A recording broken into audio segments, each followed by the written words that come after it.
Let's wrap up Chapter 3 with rational functions and their graphs.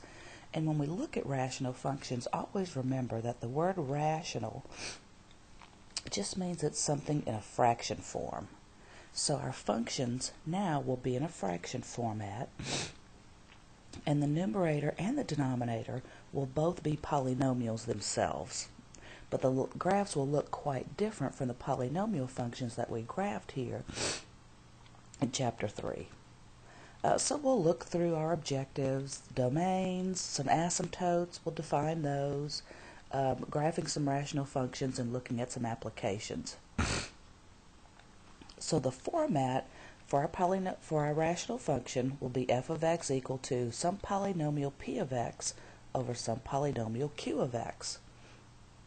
We've got to remember every time that we've worked with rational functions, any function that came in a fraction format, we can't have division by zero. So we've always had to make some type of restriction stating those values in the denominator, stating that those values that x could not be equal to, so we would not get a zero in the denominator. So we've always found the restriction on the denominator. So the first thing we'll do is find the restriction on the denominator, which is basically our domain. So let's consider these three functions. Let's find the domain, which will be all real numbers, but we'll have to exclude anything that would cause us to get division by zero. So for this first function, what value of x, if I put in there for x, would give me a result of 0? Well, looking at it, I can see x can't be 3, because if I do put in a 3, I get 3 minus 3, which is 0, and we can't have that. Let's look at the next denominator.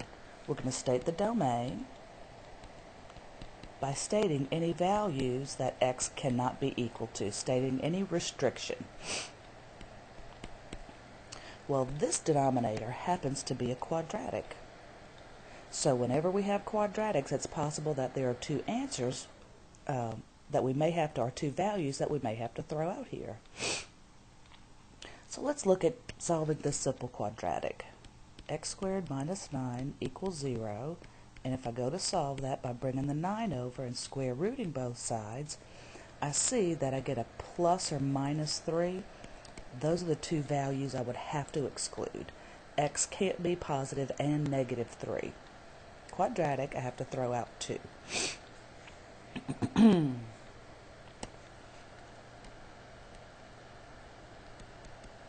And let's see if this next one has any domain restrictions. So let's check out the denominator.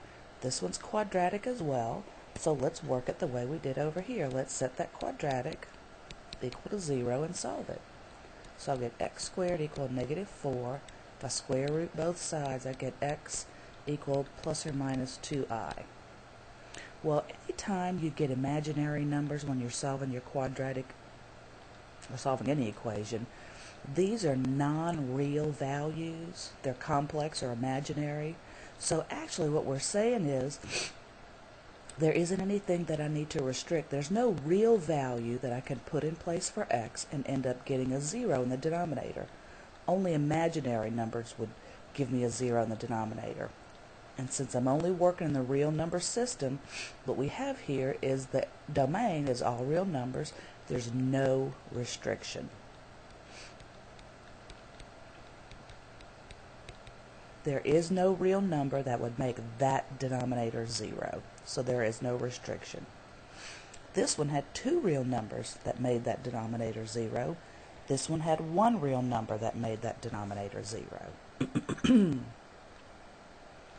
Well, since a couple of these had some restrictions, x can't be 3, x can't be positive or negative 3, let's investigate what happens graphically at those values that we've restricted.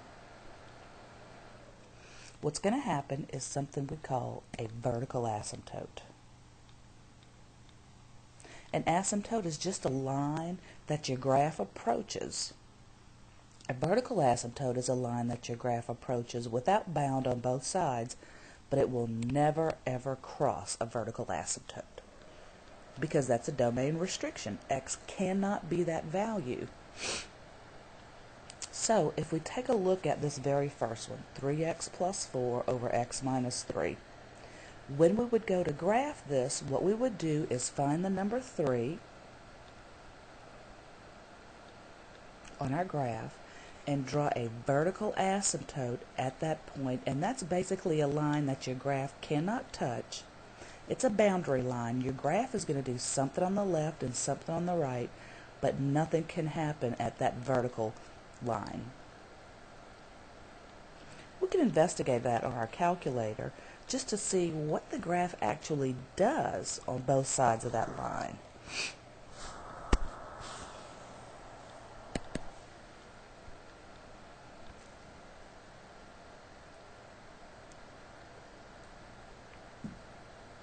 Now, when you go to put these in your calculator, we have to make sure that we take the numerator and enclose it in its own set of parentheses, and take the denominator and enclose it in its own set of parentheses. So we need parentheses around the numerator and parentheses around the denominator when we set those in there.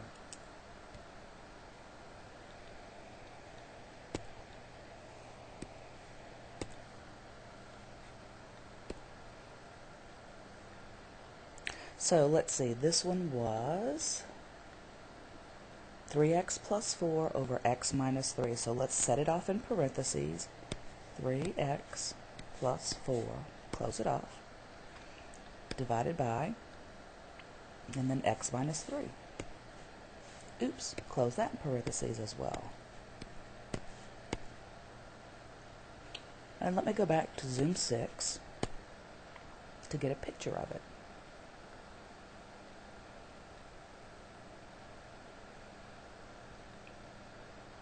So notice what our calculator shows us. It shows our graph kind of going down here, approaching that value of 3, going up here, approaching that value of 3, but nothing is happening at the value of 3. Let me check my format here, because in the past it's actually shown me the vertical asymptote. I don't know what may have happened here. Or maybe it's something on the TI-84 Plus Silver Edition that they have corrected. But let me take a quick look at my format. Yep, I want all the left darkened. Okay, and then my mode. Yeah, that's okay. Some of you may see a vertical line here that your graph will draw at the vertical asymptote. I guess it just depends on the mood of your calculator. So, now what was that? It was down here and then up there. So what we see on our calculator is a graph that's doing something like this. And then we saw an upper portion like this up there. So the graph is approaching that asymptote on both sides. Without bound, it's going up very rapidly and down very rapidly, but it will never cross that value or cross that asymptote. So vertical asymptotes will always occur at the restrictions on the domain. What those restrictions are on the denominator. Another way to state it is that the vertical asymptotes occur at the zeros of the denominator. Just bringing in some old notation, some old vocabulary that we used earlier in Chapter 3. So that's how we'll find these vertical asymptotes, the restrictions on the denominator. So if I look back at these three, if I wanted to state the vertical asymptotes, since they are vertical lines, the equations for those will always be x equal. So the vertical asymptote for this one is at x equal 3. It's a vertical line at 3. This one has 2. X equal positive 3 and x equal negative 3. 2 vertical asymptotes. And remember this one, it didn't have any domain restrictions, so there weren't any vertical asymptotes. So we'll need to find these vertical asymptotes before we graph them. We'll also need to know the x and the y intercepts. So we'll need to determine those.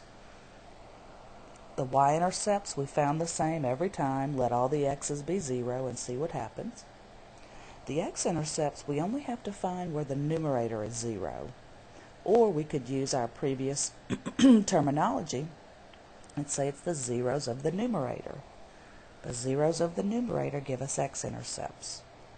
The zeros of the denominator give us vertical asymptotes. So let's work on the x and y intercepts for those functions. It doesn't matter who you do first. I'll do the y-intercept first, which means we let every x be equal to 0. 3 times 0 plus 4, 0 minus 3, so I end up with 4 over negative 3. So my graph crosses the y-axis at a negative 4/3. I'll write that as an ordered pair, 0, negative 4/3. The x-intercepts come from what make the numerator 0. So set the numerator equal to 0 and solve it. So I'll have 3x equal negative 4, x equal negative 4/3. It's just a fluke that they end up being the same thing in this case. That's not always the case. Y-intercept 0, negative 4/3, x-intercept negative 4/3, comma 0. Let's do the same thing over here. Let's work on the y-intercept and the x-intercept. So for the y-intercept, I'm going to let every x be 0. 0 squared over 0 squared minus 9 gives me 0 over 9, which is 0. So if I plug in a 0 for x, I get a 0 for y. There's my y-intercept. The x-intercept is taking the numerator and finding out when is that numerator, or where is that numerator going to be equal to 0. Well, if x squared is equal to 0, there's only one answer for that, which is x equals 0. Again, it's just a fluke that we end up with x and y intercepts being the exact same thing. Finally, last one. Let's work on the y-intercept and the x-intercept. So for the y-intercept, let's let all the x's be 0. 0 for x at the top, 0 for x at the bottom, gives me 6/4, which reduces to 3/2. So the y-intercept is 0, 3/2. X-intercept is what makes the numerator 0.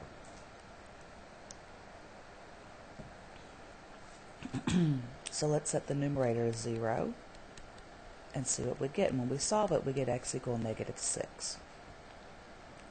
So the x-intercept is negative 6, 0. So here's a case, and that's usually the case, where your x and y-intercepts are two different points. They're not at the same value as we saw in the previous exercises.